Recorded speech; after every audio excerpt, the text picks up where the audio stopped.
Stand by the coat rack, Hazel. You always look so tired, you'll bring down the room. My mother said this with a smile, the kind she reserved for hostess duties at the Calgary Petroleum Club. She didn't even look at me when she said it. She was straightening my sister's necklace, the pearls our grandmother had left to whoever proves themselves first, which apparently meant Sloan. It was a Saturday in early November, the kind of bone-dry Alberta cold that makes your knuckles split if you forget hand cream. The reception room smelled like cedar and expensive perfume.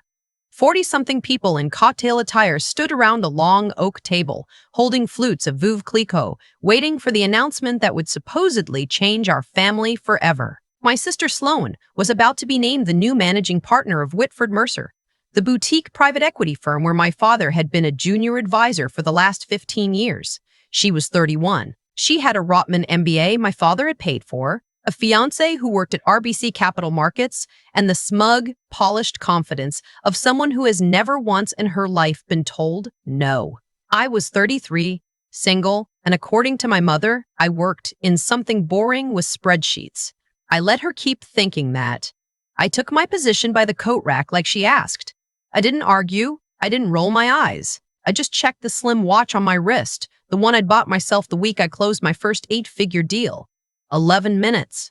The senior partner from Toronto, the one my father had been emailing for months, the one whose signature was supposed to make Sloan's promotion official, was due to walk through that door in 11 minutes. What none of them knew. Not my father, not my mother, not Sloan, not her useless fiancé Brennan, was that the senior partner from Toronto wasn't coming. He retired 3 weeks ago. The firm had been acquired. The new ownership was already in the room. It was me. From my spot by the coat rack, I had a clean view of how this family had always arranged itself. My father, Roger, was a man who measured love and projected returns. He didn't have children, he had positions. Sloan was his blue chip, the long hold he bragged about at dinner parties. I was the asset he'd written off years ago. He'd told me as much when I was 19, sitting at the kitchen table in our old house in Mount Royal. And I'd asked him if he could help me with tuition for the University of Calgary. Hazel, the cash flow isn't there. That's what he said. Cash flow. To his own daughter. Meanwhile, he'd just put down $40,000 on Sloan's exchange semester in Milan because she needed exposure. So I worked. I worked nights at a Tim Hortons on 17th Avenue from 10 until 6 in the morning, then took the C train to campus and sat through actuarial science lectures with eyes that wouldn't focus. I picked up a second job tutoring high school kids in statistics. I graduated with no debt and no party. My mother didn't come to the ceremony because Sloan had a cold. I drove myself home, ate a bagel, and slept for 16 hours. When I landed my first job at a distressed asset fund in Toronto, my father didn't ask about the work. He asked why I hadn't gone into real finance like Sloan was about to. He meant the kind of finance where you wear Hermes scars and get featured in Avenue magazine.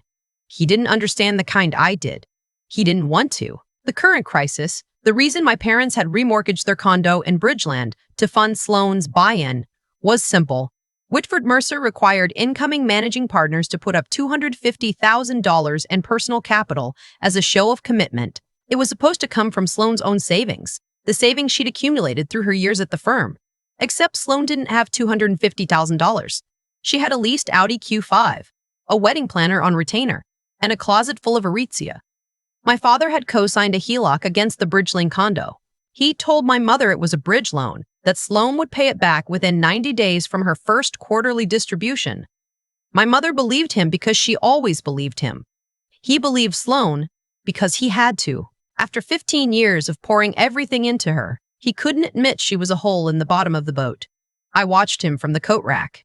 He was wearing the same navy suit he'd worn to my grandfather's funeral, smoothing the lapels with hands that wouldn't stop trembling. He caught me looking, and his jaw tightened. Hazel, for God's sake, do something useful. Go check on the canapes. He didn't say my name like a name. He said it like a chore. I nodded. I didn't speak. I walked toward the kitchen, then doubled back to the sidebar where the catering staff had set out trays of mini tortillas and smoked salmon on rye. I'd picked up a folded linen napkin and tucked it under my arm. Theater prop for the role I was playing. My mother saw me and snapped her fingers. Twice. Like I was a waiter, she flagged down at Joey's. Hazel, the Lalique decanter. Go get it from the cabinet. Sloan wants to use it for the toast. And don't put your fingerprints all over the crystal.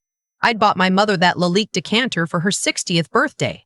It cost me $1,100 at Burke's on Stephen Avenue. She'd never thanked me. She'd told her friends my sister had picked it out. I went to the cabinet. I retrieved it. I brought it back. I poured the Pole Roger into it, slowly, watching the light catch the bevels. There's a quiet that you only learn when you've been the spare daughter for 33 years. It's not silence, it's surveillance. When people decide you don't matter, they say everything in front of you. They forget you're standing there.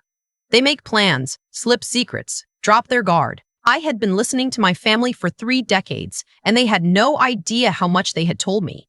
What they didn't know was this. 5 years ago, I left the distressed asset fund in Toronto and started my own. We're a small shop, 6 people, headquartered in a glass tower on Bay Street. We specialize in acquiring underperforming financial services firms, the ones with bad books and worse leadership, and either restructuring them or breaking them down for parts. The industry calls us vultures. I prefer surgeons. Either way, we made $34 million in fees last year, and my name is on the door. 6 weeks ago, one of my analysts flagged Whitford Mercer. Their AUM had been quietly bleeding for 2 years. The senior partner was retiring without a succession plan. The firm was leveraged on a dying portfolio of oil services companies that hadn't recovered since 2015. They were looking to sell, quietly, to anyone who would take them at a discount. I bought them 41 days ago through a numbered Ontario corporation so the deal wouldn't show up on anyone's radar. The day I signed the papers, I poured myself a glass of Okanagan Riesling and sat on my balcony in the distillery district and thought about telling my father. I really did. I almost called him. I wanted to give him a way out, some dignity, some chance to walk Sloan back from the cliff. But then I remembered Christmas 2019, the year I'd flown home from Toronto with a present I'd spent weeks picking out. A first edition copy of a poetry book my mother had loved as a girl. She'd opened it, glanced at it, and set it aside. Sloan had given her a Le Creuset Dutch oven, and my mother had cried real tears. Later, I'd found the poetry book in the powder room, used as a coaster for a candle. Wax dripped down the spine. I didn't call my father. I let the ice form. I kept tabs on Sloan through the firm's internal records. She'd been a managing director on paper for 2 years, but the deal flow she'd brought in was anemic. Most of her time was spent on what one of the analysts had labeled, in a memo I now owned, client relationship optics. She had a standing Tuesday lunch at Highs that the firm paid for. She had a corporate Amex with monthly charges at Holt Renfrew that no one had ever questioned. The buy-in requirement, the $250,000, that was real. The firm needed cash. Badly, and whoever wrote that check was about to find out they'd handed it to a corpse. But Sloan had a problem. She didn't have $250,000 either. She'd run her line of credit dry on the wedding deposits. Brennan, her fiancé, had told her his bonus was deferred to Q1, so she'd done what she'd watched my father do her entire life. She'd lied. She'd told the firm the wire was coming from her personal account. She told my father he just needed to front the bridge, and she'd pay him back from her partner draws. She didn't know the firm was now mine. She didn't know the audit committee that was about to verify her capital contribution was a man named David Tarnopolsky, my head of compliance, who had 30 years of forensic accounting experience and a pathological dislike of nepotism. She didn't know I had read every email she'd sent to the old senior partner over the last 6 months, including the ones where she'd referred to me, in writing, as the loser sister we don't really talk about. I checked my watch again. 7 minutes. The room was filling up. My father was working the crowd, shaking hands, accepting congratulations as if he was the one being promoted. My mother had pulled Sloan aside and was adjusting her bangs with a wet thumb, the way she used to do when we were 5. I had never received that gesture, not once. It was reserved for the favorite. Brennan walked up to me with a flute of champagne. He was 29, blonde, hair gelled like a junior banker stereotype. He'd grown up in Rosedale and had the soft hands of someone whose worst job was an unpaid internship. Hazel, hey, listen, can you grab me a sparkling water? My stomach's a bit off. I looked at him. I waited a beat. Then I smiled, the way you smile at a dog that doesn't know it's about to be put down. Of course, I said. I went to the bar. I got him a sparkling water. I put a slice of lemon on the rim. I handed it back to him. Thanks, sweetie. He turned away without looking at me. My father had introduced him to Sloan. They'd met at a Stampede event 2 summers ago. My father loved him because Brennan called him Sir and laughed at his jokes about Trudeau. I had met Brennan exactly 4 times, and 3 of those times he'd called me Hannah. The heavy oak door at the far end of the room opened. A man walked in, charcoal suit, leather portfolio, the kind of bearing that makes a room reorganize itself around him. David Tarnopolsky. He didn't look at me. He walked straight to the head of the table where my father was already standing and extended his hand.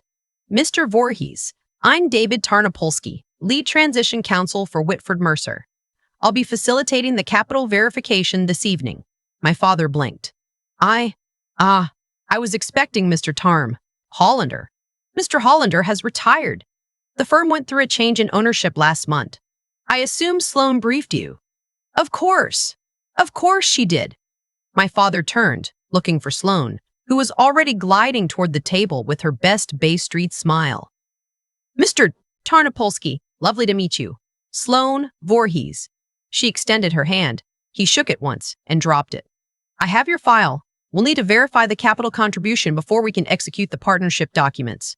The subscription agreement is here. He laid a thick folder on the table. Can you confirm the $250,000 has been wired to the firm's trust account? Yes, of course, Sloan said. I sent it this morning. From my BMO account. I'll need to see confirmation. Either the wire receipt or a recent statement showing the transfer. Sloan didn't blink. I have it on my phone. She pulled out her iPhone, the one in the rose gold case I'd bought her for Christmas because my mother insisted, and started swiping. I watched her face. The performance was good. She practiced. She held up the phone. On the screen was a screenshot of what looked like a BMO online banking statement. Account balance, $312,847.16. Recent transfer, $250,000 to Whitford Mercer Trust. It was beautifully done. Better than I'd expected, honestly. The fonts were close. The logo was correct. She'd even added the little BMO chat bubble in the corner. The problem was that my forensic team had pulled her actual BMO records 2 days ago, through entirely legal channels related to the firm's fiduciary review. Her actual balance, as of this morning, was $40,318. Her last large deposit had been a $1,200 e-transfer from my mother labeled groceries. David didn't react. He'd been told what to expect. He pulled out his tablet.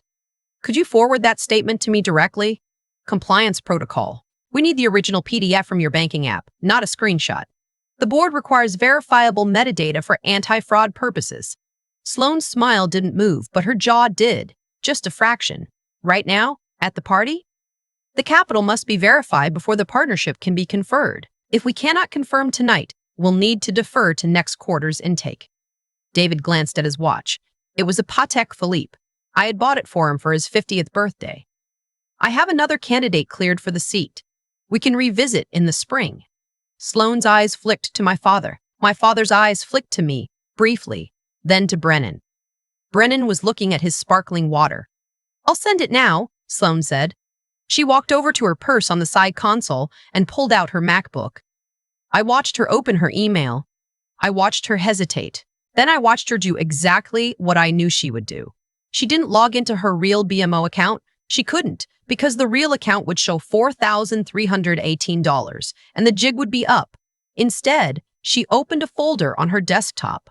She attached a PDF labeled BMO statement-PDF. She typed in David's email address. She hit send. My phone buzzed in my pocket. I didn't take it out yet. I knew what it was.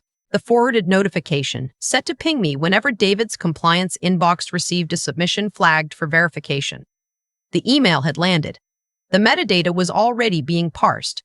The PDF, manipulated in Adobe Acrobat at 3:47 p.m. that afternoon, was now a piece of evidence sitting on a server in our Toronto office. She had just transmitted, electronically, across provincial lines, a fabricated financial document to induce a contractual partnership in a regulated investment firm. In Canadian law, that's fraud over $5,000 under Section 380 of the Criminal Code. It's also, because of the interprovincial transmission and the financial services context, eligible for investigation under the federal proceeds of crime laws. She was looking at up to 14 years. She closed her MacBook with a satisfied little click and walked back to the table. Done, she said brightly. David glanced at his tablet. He didn't smile. Confirmed receipt. We'll process verification overnight. He turned to my father. However, we have one final item before we can execute the partnership tonight. Per the firm's revised governance, all incoming partners require an immediate collateral pledge to bridge the verification window. It's a 24-hour formality. He pulled out a second document, bound in blue legal cover. This is a security agreement. It places a temporary lien on a designated personal asset, in this case, the residential property of 422 McDougall Court, Bridgeland, Calgary.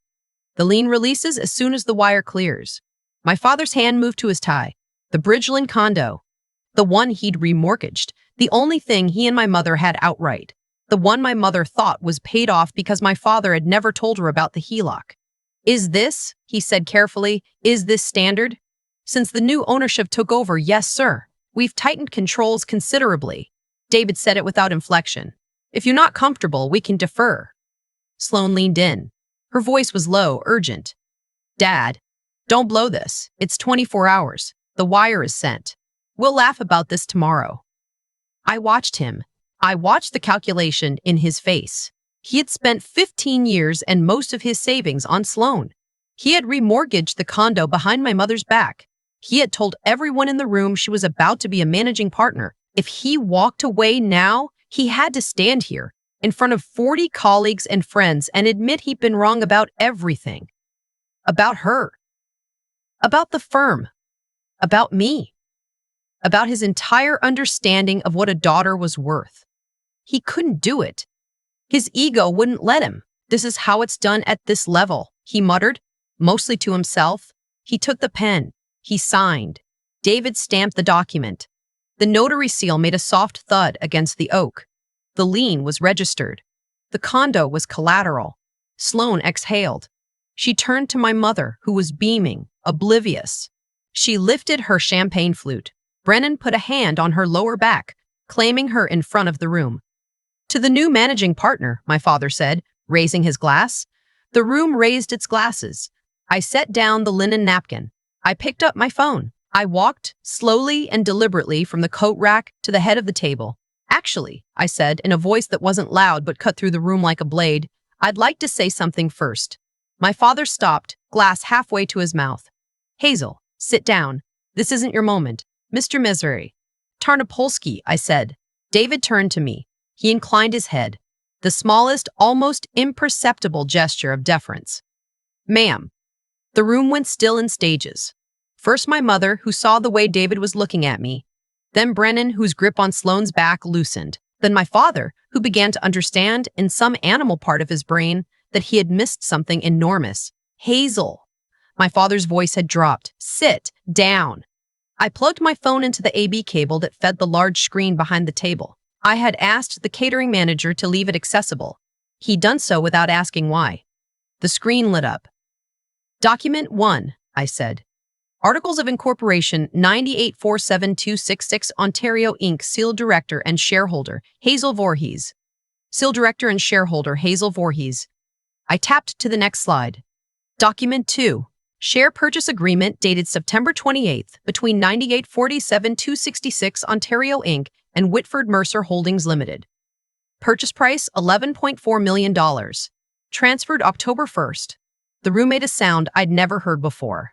A collective inhale, the kind a room makes when it suddenly realizes it's been the punchline. My father's face had gone the color of paper. Sloane laughed once, sharp and incredulous. This is a joke. Dad, tell her to stop. Document 3. I tapped again. Sloane Voorhees, BMO Moshike account, true balance as of 4:18 p.m. today, $4,318. Brennan stepped half a pace away from her. Document 4. The PDF you submitted to Mr. Tarnopolsky 36 minutes ago. The metadata field shows it was created in Adobe Acrobat Pro at 3:47 p.m. today. The font on the dollar amounts is Helvetica Nui, weight 400. The font on the rest of the statement is BMO's proprietary type, Verlag. Inconsistent typography, it's a forgery. I turned to look at her. My sister, the favorite, the one with the pearls. You just committed wire fraud, Sloane. Federally, the maximum sentence in Canada is 14 years. The RCMP Integrated Market Enforcement Team has a standing referral relationship with my firm. My mother sat down, hard, in a chair that wasn't there. A waiter caught her elbow. My father was silent. His mouth was open. He looked like a man who had just remembered something important from 40 years ago and couldn't place what it was. Hazel? Sloane's voice was small. Hazel, please. It was a placeholder. I was going to fix it. You were going to use Dad's house, I said, as a placeholder, while you took the partner draws and bought yourself out. I pulled 2 folders from inside my blazer. I laid them on the table. Folder A. I called David's contacts at the RCMP. The PDF goes to the integrated unit. You're charged within 6 weeks. Bridgeland goes into receivership to satisfy the lien. Mom and Dad are out of the condo by Christmas. Brennan, your firm severs you within 48 hours of the charge being public. The wedding does not happen. I tapped folder B. Or you sign a deed of voluntary surrender, transferring your interest in the Bridgeland condo to my numbered company tonight. I tear up the PDF. I don't make the call.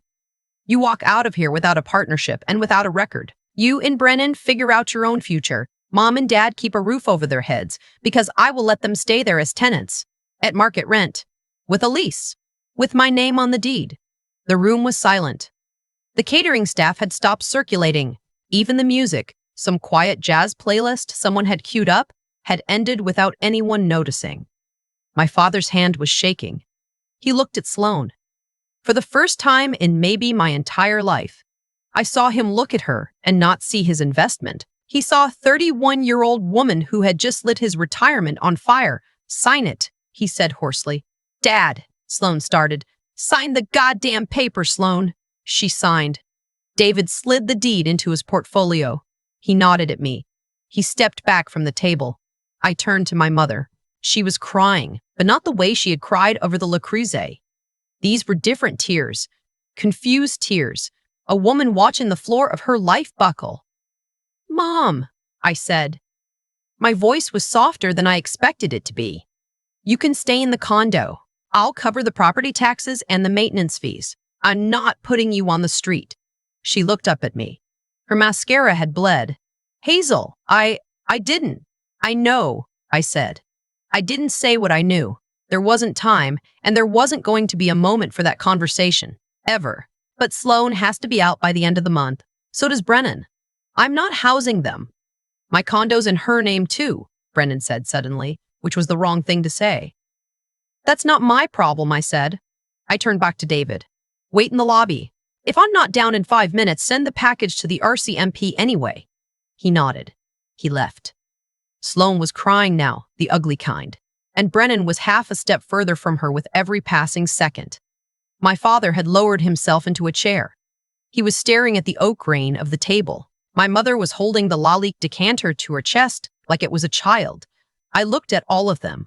40 years of dinners and report cards and Christmas mornings, and not one of them had ever once looked at me the way they were looking at me now. Like I existed. Like I was in the room. I put on my coat. The coat rack, ironically. I had to get my own coat off the same coat rack my mother had stationed me at an hour earlier. Hazel. My father's voice. Cracked. Old. Hazel, please.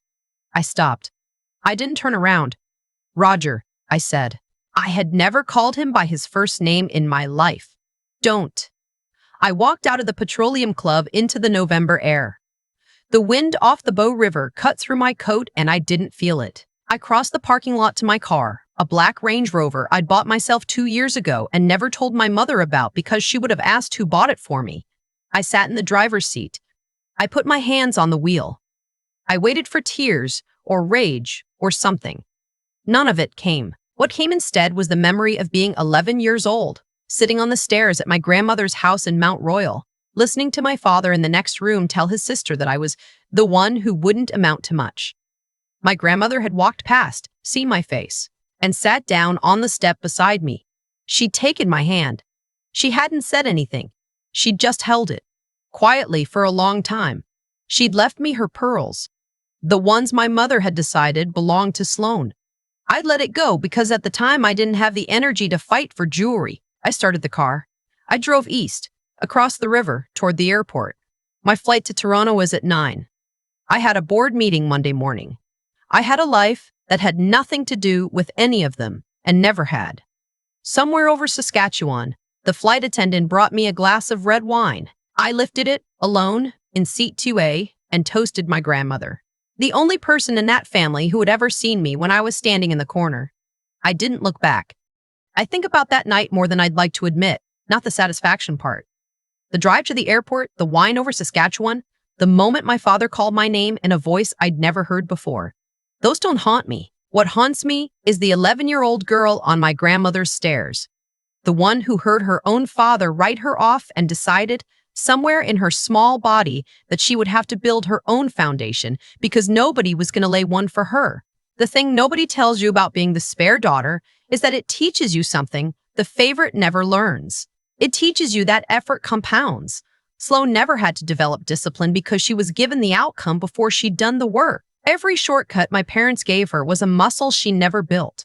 By the time she was 31, she had the polish of someone successful and the substance of someone who'd been carried her entire life. When the pressure came, when the firm asked her to actually produce $250,000 of her own, she did the only thing she knew how to do. She faked it. Because faking it was the family language she'd grown up speaking. Cause and effect is patient. My father bet everything on her for 30 years and convinced himself the bet was working, because the alternative, admitting he'd misread his own children, would have required a kind of courage he didn't have. The HELOC on Bridgeland wasn't really about Sloane's partnership. It was the last domino in a long line my father had been pushing over since I was a kid. He didn't lose the condo that night. He'd been losing it slowly, in installments for decades. What I want anyone watching this to take away isn't a revenge fantasy. I'm not proud of what I did to my sister. I'm proud of what I built before that night. The firm in Toronto, the team of 6, the years of working through Christmases when my family didn't call. That's where the real story is. The boardroom moment was just the receipt. If you're the spare daughter or the spare son or the kid at the kids' table, here's what I learned. Don't waste your 20s trying to be seen by people who decided not to see you when you were 5. Pour that energy into your craft. Get good at something the world actually pays for. Build a life that doesn't require their permission. Develop the kind of integrity that lets you walk into any room and not need to lie about your bank balance, because integrity is the only collateral that never gets called in. And when the day comes that you have a choice between cruelty and consequence, choose consequence. Cruelty is loud. Consequence is quiet. Cruelty makes you feel powerful for an evening. Consequence reorganizes a family for a generation. I let my mother stay in the condo. I covered her property taxes. Not because she deserved it. Because I had finally become someone who could afford the dignity of mercy.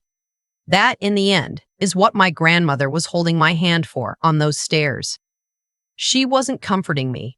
She was waiting for me to figure it out myself.